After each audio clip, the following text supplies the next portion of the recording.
Bien, te propongo que ahora sí hagamos una recorrida por Windows Server 2012. Esta actualización, a mi juicio, muy ambiciosa de Microsoft en lo que hace a la nueva versión de este sistema operativo. Lo que estás viendo en este momento es la consola de Server Manager. Prácticamente lo que me muestra es mi mundo, es lo que es aquellos componentes a los cuales yo tengo alcance distribuidos por sus roles. Por ejemplo, sé aquí que tengo 7 servidores de archivos, 2 servidores de Hyper-V, 2 servidores con la función de DNS. Todos estos servidores están justamente agrupados por función, 7 en total. En la práctica este es un pequeño laboratorio de 2 máquinas conectadas entre sí, de las cuales el resto, las 5 restantes, son todas máquinas virtuales. Cada una de estas cajitas me va a emitir alertas referentes a administración, eventos, servicios, performance o resultados del analizador de mejores prácticas. Ahora vamos a ver un ejemplo de ello. Por otro lado, de este lado lo que vemos justamente es información que me permite a mí acceder al servidor local, ver las principales configuraciones del servidor local. En este momento sé que estoy usando un Core i7. Analizar los eventos que tengo aquí registrados. Podría filtrar, por ejemplo, por el evento 129. La situación de los servicios. El analizador de mejores prácticas y la performance. Finalmente, los roles y características que tengo implementadas. Por otro lado, aquí puedo ver cada uno de los servidores que tengo instalados en All Servers, en todos los servidores.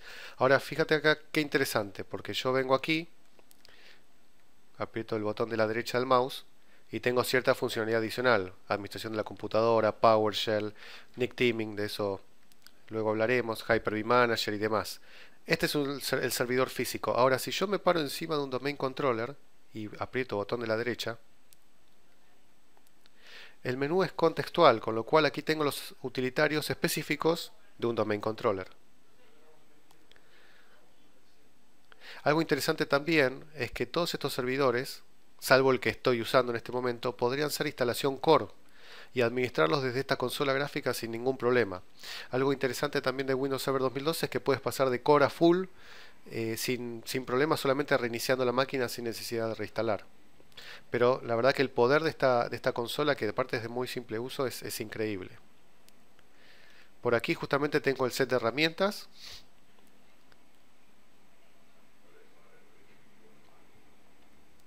Y la posibilidad de administrar. Esta funcionalidad también la puedo acceder aquí a través de la configuración. Veamos entonces cómo agregar roles y características, roles y features a algún servidor en particular. El wizard es muy simple. Eventualmente, si lo que quieres es remover roles y características de esta misma opción, aquí tienes justamente la capacidad de arrancar o de iniciar el wizard para retirar roles y características. Por otro lado, puedes instalar justamente estos roles o características propiamente dichos, o también utilizar este mismo wizard para instalar servicios de escritorio remoto. Vamos a ir primero por la opción de roles y características. Ahora sí, ahora puedo elegir el servidor en el cual quiero hacer la instalación.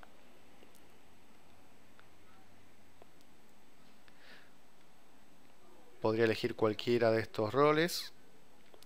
Yo voy a elegir en este caso una característica en particular que se instala rápido, que es el viewer de XPS. Le digo que reinicie el servidor si es necesario e instala. Como verán, esto es sumamente simple.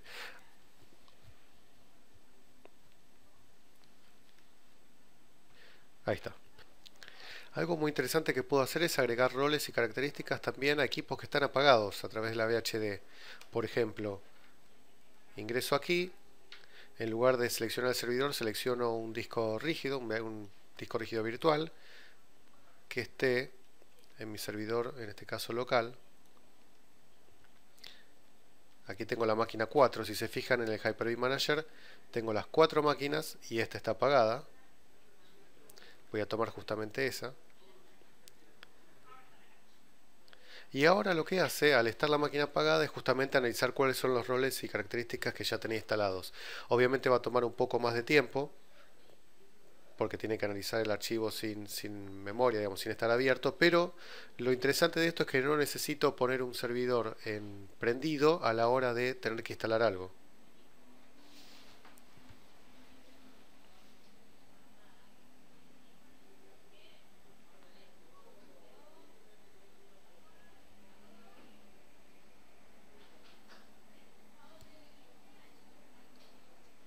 Bien, aquí vemos los roles que tiene instalada la máquina 4 y que no tiene instaladas. Y por otro lado, las características. Aquí está el XPS Viewer, voy a hacer lo mismo, voy a instalar el XPS Viewer. Obviamente aquí no me ofrece reiniciar nada porque la máquina ya está apagada de por sí. Entonces corro la instalación. Me está avisando directamente sobre qué archivo. Vean la terminación bhdx, algo que vamos a ver luego. Y ahí está procediendo a la instalación. Bien, por otro lado, una de las mejoras que van a notar también es la administración centralizada, se los comentaba. En este caso, vean, tenemos servicios, tres alertas de servicios en los servidores. Si le doy clic, vemos justamente cuáles son esos servicios. Vamos a agregar un poco más de servicios. Vamos a ir al servidor 1. Voy a apagar el spooler. Y voy a hacer lo mismo en el servidor 2.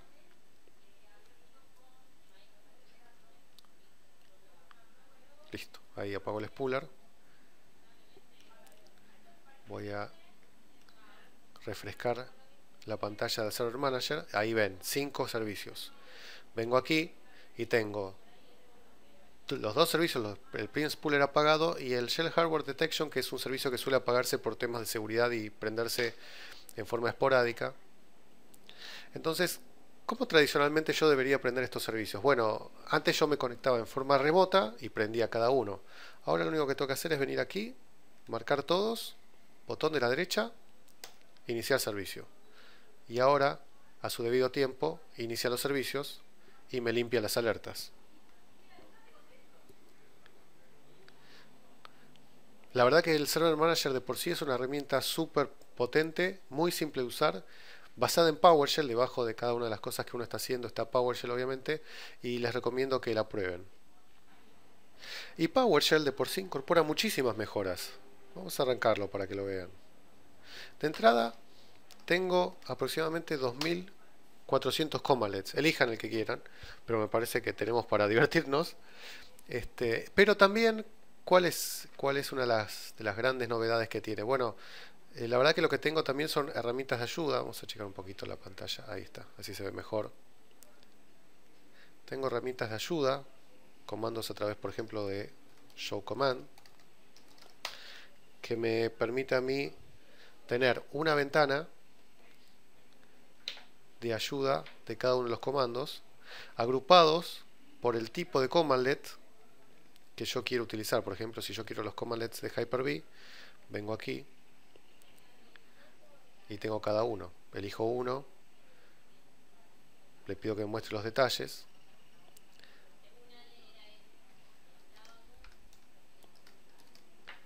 Y podría hasta correrlo desde ese mismo lugar. ¿Okay? Ahora, hasta aquí el PowerShell, pero existe lo que se llama el PowerShell ISE, que ofrece una visión más gráfica todavía, bastante útil. Ya el Get Commands está a la derecha. Y sobre todo incorpora algo muy interesante que para aquellos que han usado por ejemplo Excel o programan sobre Visual Studio ya lo tenían de hace tiempo. El IntelliSense. Yo puedo venir aquí, tipear get, guión, y automáticamente me aparecen todos los comandos que comienzan con get, guión. Vamos a buscar Windows Feature. Ahí está. Y la sintaxis está simplificada, con lo cual ahora es más fácil aprender PowerShell 3.0. Por ejemplo, aquí le estoy pidiendo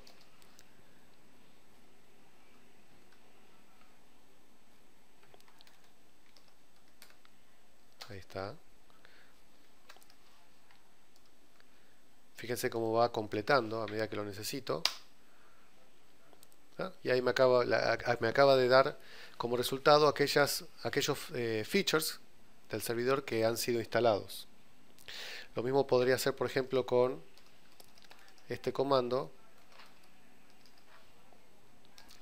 para ver qué features correspondientes a la interfase gráfica están instalados. Y en este caso veo que tengo los dos, el shell y todas las herramientas gráficas de administración e infraestructura. Eso que les estoy mostrando implica que ahora no solo tengo una instalación core o una instalación full, sino que tengo algo en el medio. Podría desactivar todas las herramientas gráficas excepto el shell, el server manager, y tener un término medio de administración sin necesidad de todo el overhead del resto de las aplicaciones. Bien, por otro lado, tengo una herramienta también muy buena para lo que es manejo de scripts. De hecho, mis conocimientos de scripts son bastante bajos, digamos, casi nunca he usado scripts en PowerShell. No soy tan experto como muchos de los que están viendo este video, pero justamente siendo nuevo en esto, yo doy aquí botón de la derecha, Start Snippets, y me aparecen las estructuras principales de datos que se usan en scripts. Vean, hasta los workflows, una nueva funcionalidad de PowerShell que me permite justamente agregar workflows en los scripts. Recuerden también que tengo funcionalidades nuevas, como por ejemplo la posibilidad de que los scripts se sigan ejecutando aún cuando la sesión está desconectada. Vamos a probar este script que se llama Try Catch Finally. Le doy doble clic y me aparece un ejemplo que hasta puedo ejecutar, que me dice si esta expresión significa que es una división por cero, que me tire este mensaje, sino que me tire este y luego que me tire este. Lo acabo de ejecutar y fíjense que el resultado es división por cero. Ahora podría también modificarlo tranquilamente, volver a ejecutarlo y justamente tener aquí el resultado. De ahí obviamente hacer cosas más serias, sino esta simpleza que les acabo de mostrar en este lab, pero más que nada para que tengan una idea de cuáles son las potencialidades o lo que ustedes pueden hacer con esto. Volviendo a la ayuda de los comandos, otra cosa que puedo hacer en este caso es seleccionar, ver los detalles. Justamente nuevamente voy a pedir que me dé datos de la BIOS de una de las máquinas virtuales y podría insertar o directamente ejecutar en la ventana. Como verán, entonces PowerShell es una herramienta muy poderosa, pero ahora lo es aún más. Vayamos ahora a Hyper-V. Lo que están viendo en este momento es el Hyper-V Manager y en particular en Windows Server 2012 se incorpora un nuevo formato que es el VHDX, que entre otras cosas aumenta el techo que teníamos antes de VHD de 2 teras a 64 terabytes, lo cual obviamente ayuda mucho en lo que es la escala. Vamos a crear una máquina virtual de prueba. Selecciono nueva máquina virtual, un nombre original como test1, le asigno una memoria inicial de 1 GB. Puedo utilizar memoria dinámica, con lo cual voy a poder especificar pisos y techos, y a medida que que la máquina virtual lo requiera, el sistema operativo le va a ir dando mayor memoria. Aquí especifico cuál es el switch virtual al que voy a conectar. Recordemos que ahora Windows Server 2012 incluye virtualización de red como una de sus principales características, con lo cual creo toda una capa en el medio entre la red física y las máquinas virtuales, justamente para poder virtualizar esa red, crear por ejemplo switch virtuales extensibles en muchos casos. En este caso lo voy a dejar sin conectar por una cuestión de demo. Ahí coloco el nombre de la máquina y finalmente la creo. Bien, aquí tengo test 1 apagada, obviamente, no tengo ni siquiera instalé un sistema operativo. Vamos a ir a las características de la misma, donde puedo agregar justamente dispositivos adicionales, el adaptador de red, entre otros. Aquí justamente, y ven que está habilitado, tengo la memoria dinámica, donde puedo establecer un tope y un piso para la administración inteligente de esa memoria. Por otro lado, puedo agregar procesadores virtuales con un tope máximo de la cantidad de cores que tengo en mi servidor físico. Y luego, algo muy interesante que vamos a encontrar aquí, entre otras cosas, es la capacidad de identificar la LAN virtual sobre la cual esta máquina se está manejando, una forma de administrar efectivamente la virtualización de redes. Y por otro lado, habilitar el manejo de ancho de banda, o lo que se llama habitualmente calidad de servicio. Yo aquí puedo decir que establezca máximos y mínimos y máximos, en este caso, de servicio de esta máquina virtual en cuanto a manejo de ancho de banda. Vamos a verlo en vivo. ¿Qué les parece? Vamos a ir a la máquina virtual 2 que tengo aquí. En esta máquina virtual lo que voy a hacer es tomar este archivo, que como verán en su nombre es un archivo muy grande, y lo voy a pasar de un host físico a otro host físico pasando por esta máquina virtual, con lo cual el switch de red de esta máquina virtual va a ser demandado.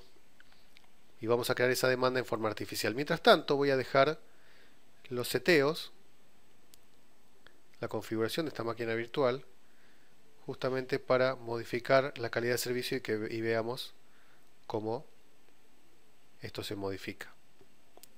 Ahora que recuerdo, también cabe aclarar que la memoria también puede ser cambiada on the fly sin necesidad de apagar la máquina. Yo puedo bajar o subir la memoria sin ningún problema. Pero bueno, volviendo entonces a esto, vamos a hacer la copia. Ahí ya vemos que está trabajando más o menos a 11 megabytes por segundo. Voy a habilitar ancho de banda, voy a colocarle 1 Mbps como máximo y voy a aplicar el cambio. Enseguida vemos que lo que está ocurriendo aquí es que está bajando la velocidad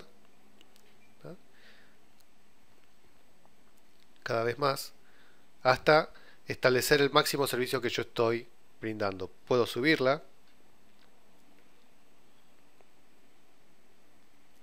y ahí vemos que sí está subiendo a 50 Mbps como máximo, y ahora directamente la quito para que utilice todo lo que pueda. Esta es una forma muy simple y práctica de probar la posibilidad de habilitar o deshabilitar o poner topes ya en tiempo de ejecución de el servicio de ancho de banda que estén brindando. Voy a cancelar aquí ya. Bien.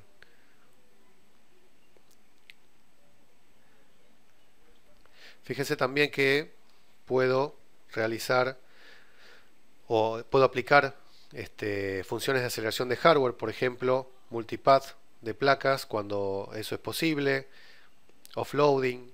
Habíamos hablado de hardware offloading en la presentación de PowerPoint. Bueno, después obviamente tengo capacidad de generar configuraciones más avanzadas. Vayamos nuevamente a la configuración general de esta máquina virtual. Bueno, quería mostrarles también que en cuanto al procesador, yo puedo establecer pautas de compatibilidad que me van a permitir migrar la máquina virtual hacia otra arquitectura que no sea, por ejemplo, de Intel a AMD o de AMD a Intel sin ningún problema. En este caso no lo puedo sacar porque esta máquina sí se está ejecutando y esto no puede ser modificado en tiempo de ejecución. Pero me va a ayudar, por ejemplo, a que cuando les muestre lo que es una migración en vivo, yo lo puedo hacer de un equipo a otro sin preocuparme por la arquitectura de destino. Eso sí, sepamos que esto puede tener un impacto en performance porque estoy reduciendo la capacidad de instrucciones que el procesador puede ejecutar para hacerlo compatible. Por otro lado, habíamos hablado de NUMA. Yo puedo configurar ahora NUMA desde la máquina virtual, desde el sistema operativo Guest, y estar atento a las nuevas capacidades de arquitectura de estos procesadores, que lo que ni más ni menos me permiten a mí es aprovechar el thread del procesador para asignarlo al core o al procesador más cercano a la memoria en la cual está involucrada ese thread. Por otro lado, algo interesante que quería mostrarles es que cuando yo creo una máquina virtual, test 2, siguiendo con la originalidad, Ahora yo no solo puedo colocar un disco con su letra, una run. Yo ahora puedo aprovechar SMB 3.0 para trabajar justamente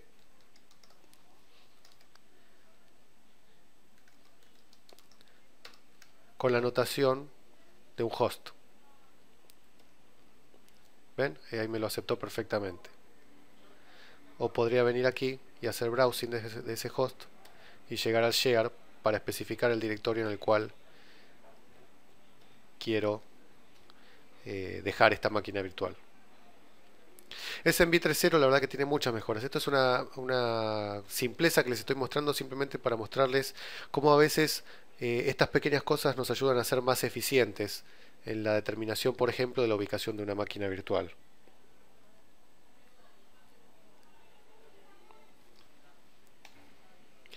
Una nueva funcionalidad de Windows Server 2012 es la de Hyper-V Replica, que a mí me permite justamente establecer un programa de Disaster Recovery de forma simple y rápida. Ni más ni menos, Hyper-V Replica es una copia asíncrona, por ejemplo, a otro data center de una máquina virtual, y les voy a mostrar prácticamente cómo se hace. Voy a venir aquí a habilitar la replicación. Me va a aparecer un wizard, justamente. Esta máquina está en el host 1, lo voy a pasar al host 2.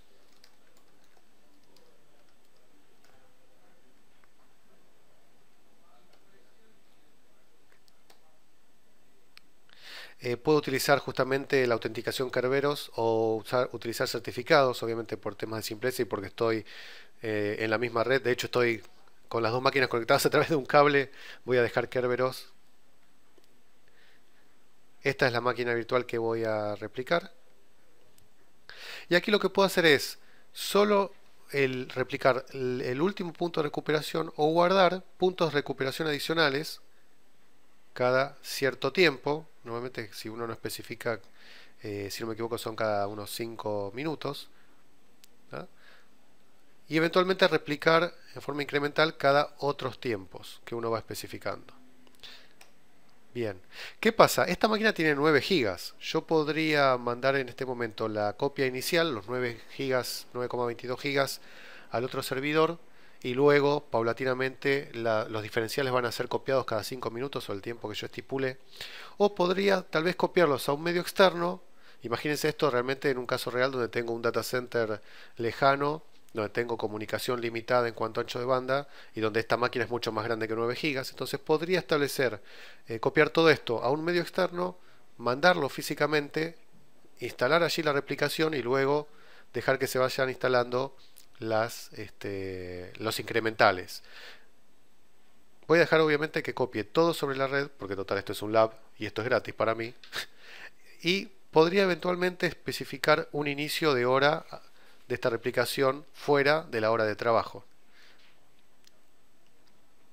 Aquí me da los datos de sumario antes de confirmar y enseguida comienzo a replicar. Habilita la replicación.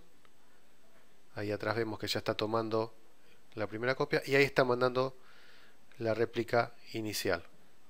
Estos son 9,22 gigas, con lo cual esto va a tardar, así que yo hice algo práctico, que es tener una réplica preparada para mostrarles en vivo cómo se hace. Entonces esta replicación la voy a cancelar. Directamente voy a remover la replicación. Perfecto.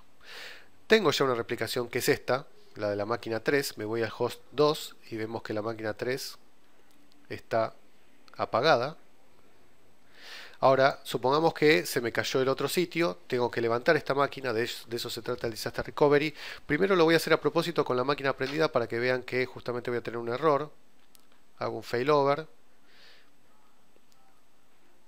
Y ahí está, no puedo levantar esta máquina virtual si tengo la otra prendida. Entonces tengo que venir acá. Voy a apagar la máquina 3. Estoy tentado a hacerle turn off, pero vamos a hacerle un shutdown, una bajada legal, por decirlo de alguna manera, porque seguramente voy a utilizar este lab en otras oportunidades. Pero bueno, ahora que la máquina 3 está caída, supongamos que cayó por desastre, voy a replicar. Fíjense que abajo tengo la opción de testear o probar la replicación. Si yo hago eso y testeo el failover, lo que va a hacer es crear una máquina que se llama VM3Demo Test, donde voy a poder utilizarla sin ningún problema. Obviamente, eso lo voy a poder hacer sin necesidad de apagar la otra máquina para efectos de prueba. Pero lo que yo quiero justamente es hacer un failover real. Entonces el failover o la recuperación, ¿desde dónde la quiero hacer? ¿Del último punto de recuperación o del anterior? ¿Tá? En este caso lo voy a hacer del último. Y ahí le digo failover. Enseguida está iniciando. Y la máquina acaba de iniciar. Aquí vemos cada una de las copias. Cada una hora estaba seteado, perdón. No 5 minutos como había dicho yo antes. De hecho me puedo conectar y mostrarles que la máquina está 100% operativa, iniciando, pero 100% operativa. Veámoslo en un instante.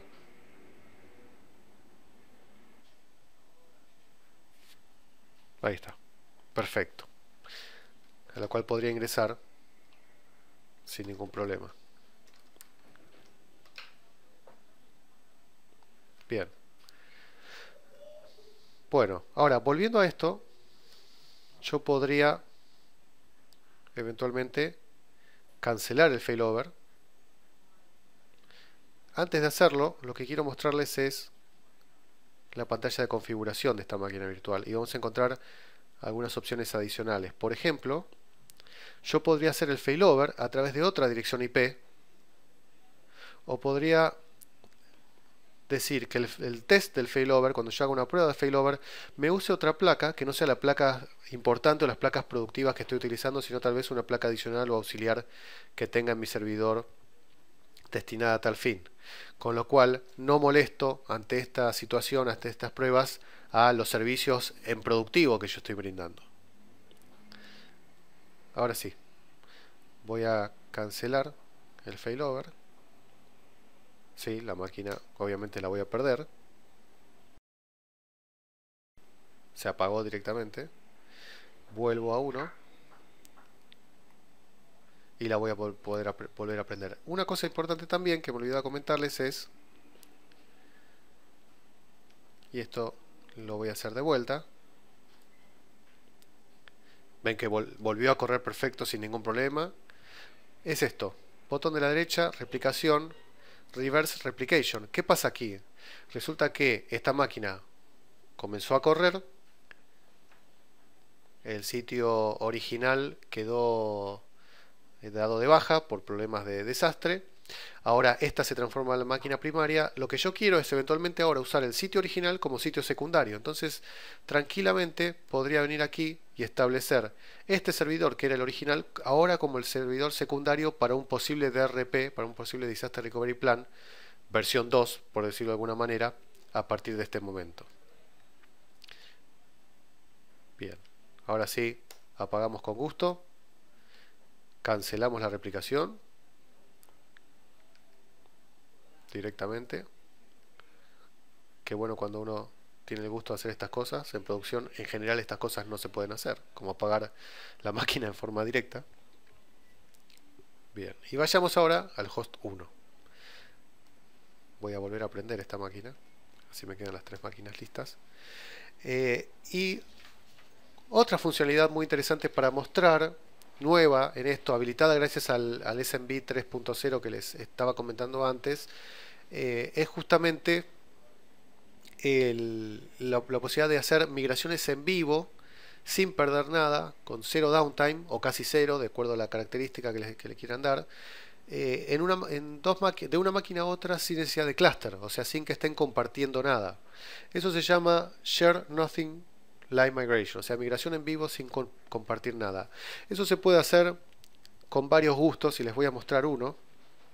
Voy a tomar la máquina 2, voy a venir aquí, le voy a decir moverla y me va a aparecer un wizard. Muy simple, por cierto.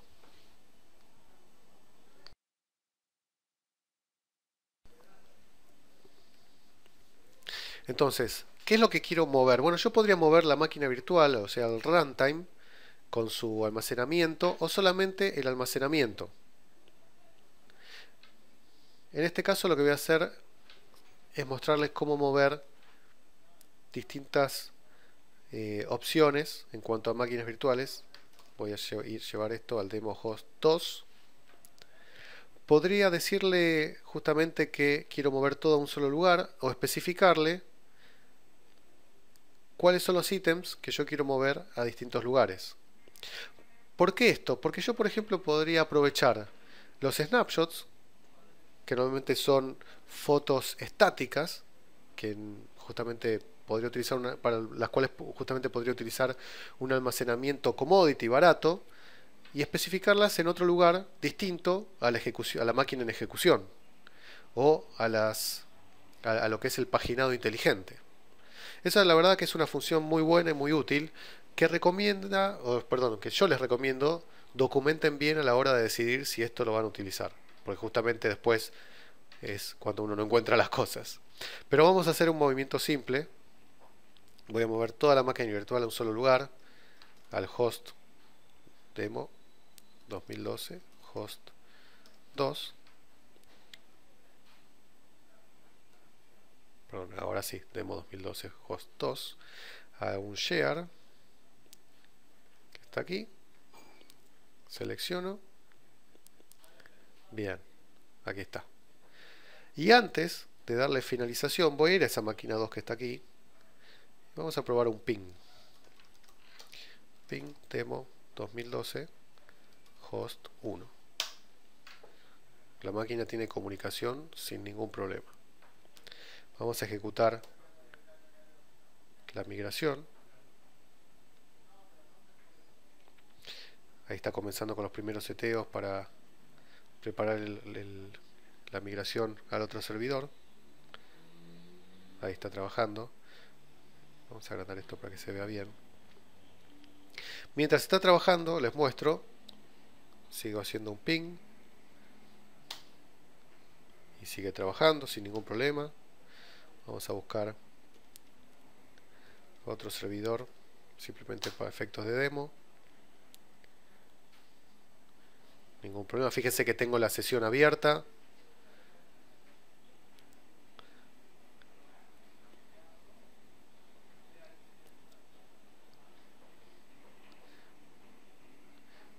Tengan en cuenta obviamente que esto toma su tiempo por dos motivos. Primero porque la máquina es grande y segundo porque estoy usando un ambiente de lab.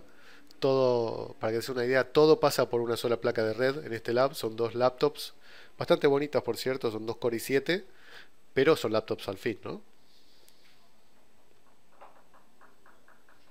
Mientras tanto les cuento algunas mejoras también a nivel de failover, justamente sin necesidad de cluster. Una es la de DHCP failover. Ahora tengo la posibilidad de hacer recuperación ante fallas de servicios de DHCP, con lo cual puedo generar réplicas de mi servicio y eventualmente levantar automáticamente el nodo necesario ante una caída de servicio. Y también tengo la posibilidad de hacer, en cuanto sí a clusters, tengo algunas mejoras, por ejemplo, en la posibilidad de encripción, de performance y demás, que obviamente los invito a que prueben, ¿no?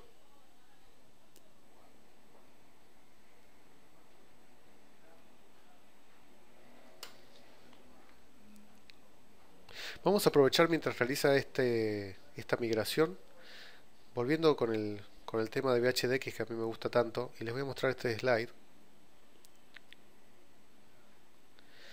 que justamente lo que me está mostrando es cuáles son los factores de mejoras en cuanto a escala que tiene Windows Server 2012 contra Windows Server 2008 R2. Empezando por el hecho de que ahora tengo un manejo de hasta 300 procesadores lógicos, 4 GB de memoria, perdón, 4 teras de memoria física para mi host, suficiente para un Tetris o un Counter-Strike, ¿les parece?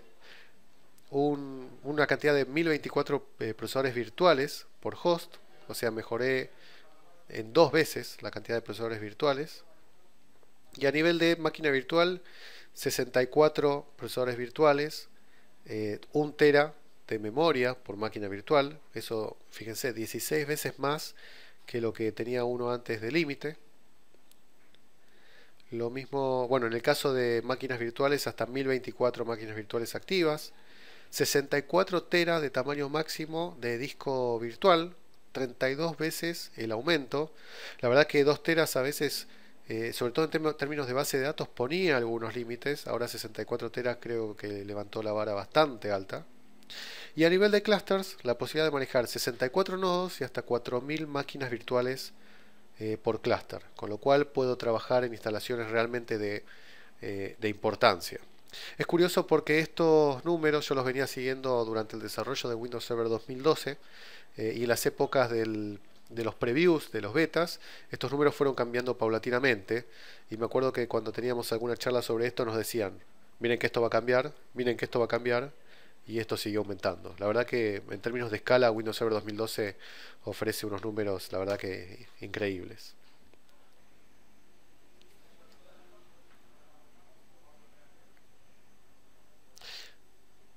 Bien, aprovechemos el tiempo y les muestro, por ejemplo, que en este momento estamos al 17% del movimiento y me voy al segundo host y todavía no veo nada. En algún momento lo que quiero mostrarles aquí es que va a aparecer la máquina número 2 luego de finalizar el movimiento. Y mientras tanto, hablemos un poco del Virtual Switch. Bueno, justamente la capacidad de virtualizar la red que tiene Windows Server 2012 me permite configurar distintos tipos de switch. Yo en este momento tengo solo uno configurado que es externo. Esta placa externa virtual a mí me permite atar las máquinas virtuales al servidor, al adaptador físico de este servidor, con lo cual tengo comunicación desde las máquinas virtuales hacia afuera aprovechando el servidor físico. Podría ser también un servidor, una placa privada, perdón, una placa interna. En este caso lo que pasa es que solamente puedo restablecer comunicaciones entre las máquinas virtuales y el servidor físico, pero no puedo salir fuera de la conexión de este servidor físico. Y finalmente privadas, donde la máquina virtual, el switch o el virtual switch solo puede ser utilizado por las máquinas virtuales que corren en el computador físico. Así que tengo tres gustos para configurar mi red. En la práctica uno lo que va a hacer es utilizar una combinación justamente de acuerdo a las necesidades. Aquí justamente lo que les estoy mostrando es la configuración de este switch virtual que ya tengo preparado, que está atado, al ser externo, a la placa de red de esta máquina. Podría también utilizar la otra placa, que en este caso es una placa Wi-Fi, y poder justamente dirigir hacia otro lado el tráfico. Recordemos también, y lo hemos charlado en la primera parte de PowerPoint, que ahora tengo la posibilidad de hacer NIC teaming, o sea, poder juntar placas, aunque sean distintos proveedores, por dos motivos. Primero, para poder agrupar o agregar ancho de banda. Aquí está. Y por otro lado, como tolerancia a fallas de una placa con respecto a las otras. Lo bueno de esto es que ahora vuelvo a recalcarlo, sin necesidad de drivers adicionales, sin necesidad de software de terceros y directamente establecido sobre la máquina virtual.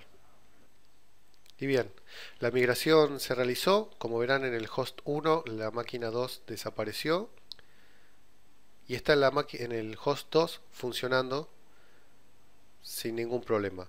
Vamos a la sesión para que vean que está intacta en el mismo estado en que la dejé.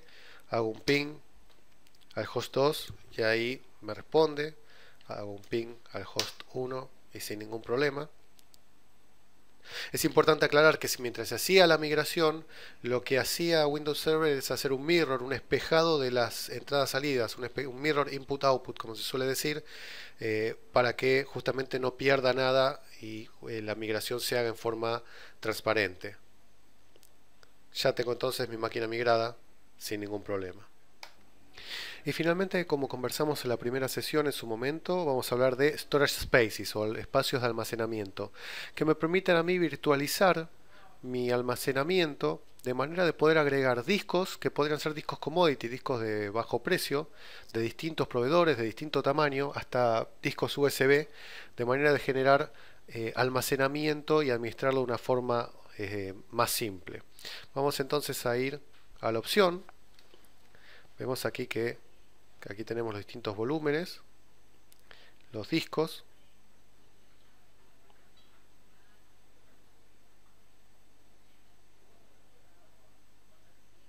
de cada uno de los servidores. Y la posibilidad de crear lo que se llaman storage pools.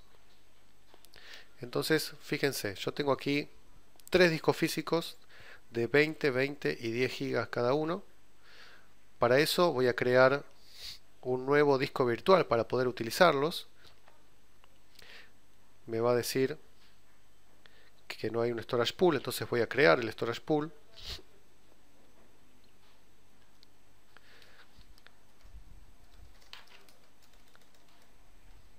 Vamos a colocarle un nombre.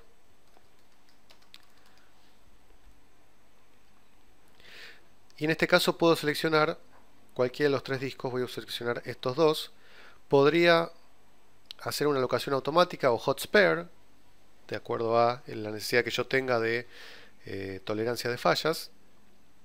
Vamos a dejarlo automático. Lo paso a crear. Bien. Y enseguida tengo aquí un storage pool listo para ser asignado. Entonces ahora sí voy a crear el disco virtual. Voy a tomar este storage pool. El disco va a ser disco general, nombre de demo. Podría ser simple, podría espejar la información, con lo cual reduciré la capacidad a la mitad, pero tendré una forma de resolver un problema de fallas. O utilizar el método de paridad, que también implica cierta reducción de capacidad. Vamos a ir por el método simple porque estamos en un lab. Provisioning podría ser thin o tamaño fijo. Vamos a hacer un provisioning thin. Y el tamaño. Y aquí viene esto, pues yo tengo 38 gigas máximos, pero podría poner, por ejemplo, vamos a poner 100 terabytes. Vamos a poner 120. Bien. Yo creo que 120 terabytes hoy en día es suficiente, ¿no? Para hacer una prueba de laboratorio. Mientras sea gratis, qué problema. Obviamente no va a alocar 120 terabytes, va a alocar un mínimo necesario y va a ir agregando, alocando el espacio a medida que lo necesite, eventualmente hasta quedarme sin disco en el límite de los 38 gigas.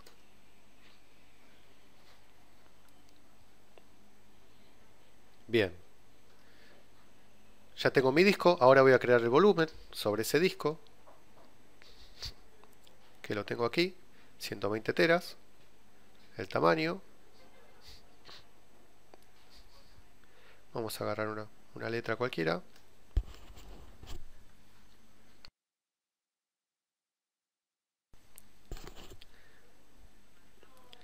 Bien, y aquí viene lo más importante o lo más interesante. Yo puedo hacer que este disco sea NTFS o Resilient File System. Habíamos hablado en la primera sesión de lo que era Resilient File System, este nuevo sistema de archivos que a mí me va a permitir, entre otras cosas, mejoras como tolerancia a fallas, autocorrección, mejoras en performance, dado que los bloques, como verán ahora cuando establezco Resilient File System, son de 64K.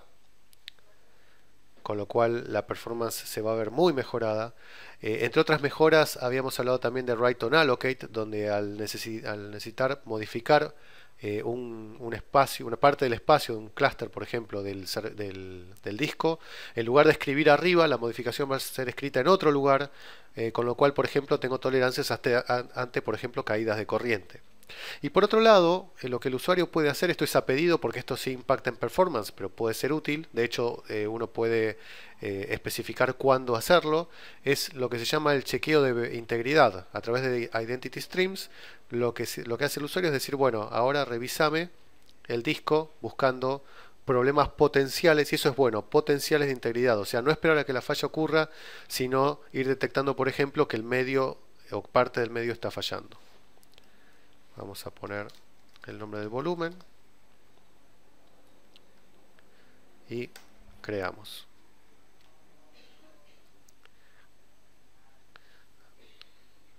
Ahí formateo. Listo, ya tenemos el volumen.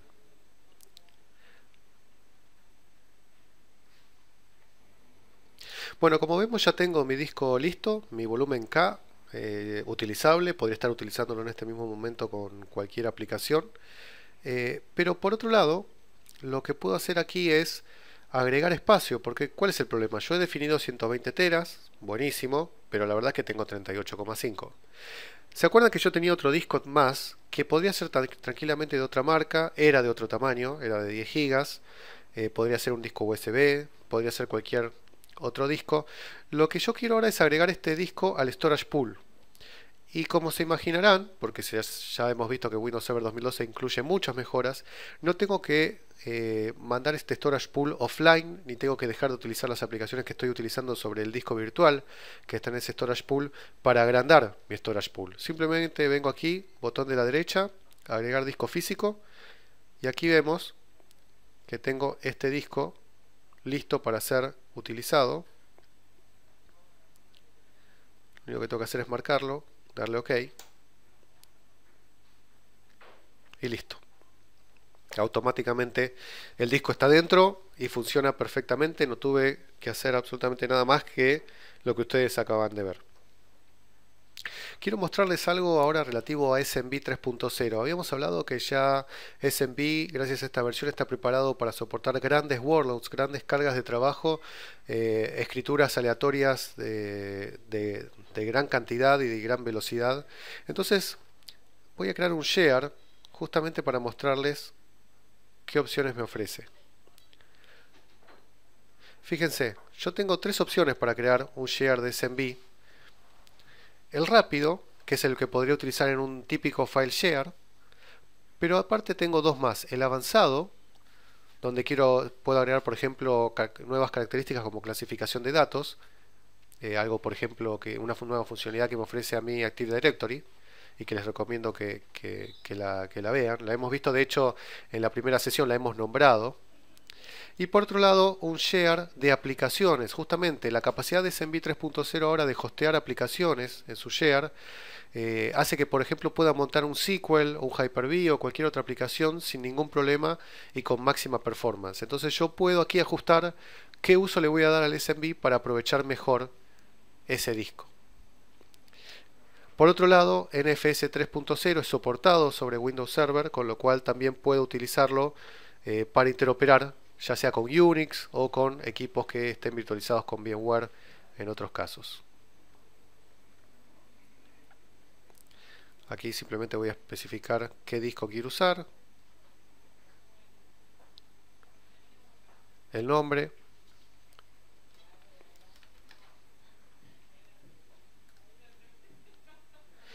y fíjense, sobre la base de la configuración que yo hice, yo le dije que este share iba a ser utilizado en aplicaciones, me deshabilita algunas opciones que no aplican al tipo de uso que le voy a dar. Por ejemplo, caching no es una funcionalidad apta para un share que vaya a ser utilizado en aplicaciones. Permisos y posteriormente la confirmación. Y lo voy a cancelar, dado que esto es simplemente una prueba de laboratorio. Bien. Bueno, hasta aquí una vista rápida como parte de la segunda sesión de la demo del diplomado IT de Windows Server 2012. Espero que les haya sido muy útil. Los invito a que descarguen la evaluación de Windows Server 2012, que lo prueben, no se van a arrepentir. Hay muchísimas cosas más de las cuales no hablamos y pueden probar. Y bueno, será hasta la próxima. Estamos en contacto.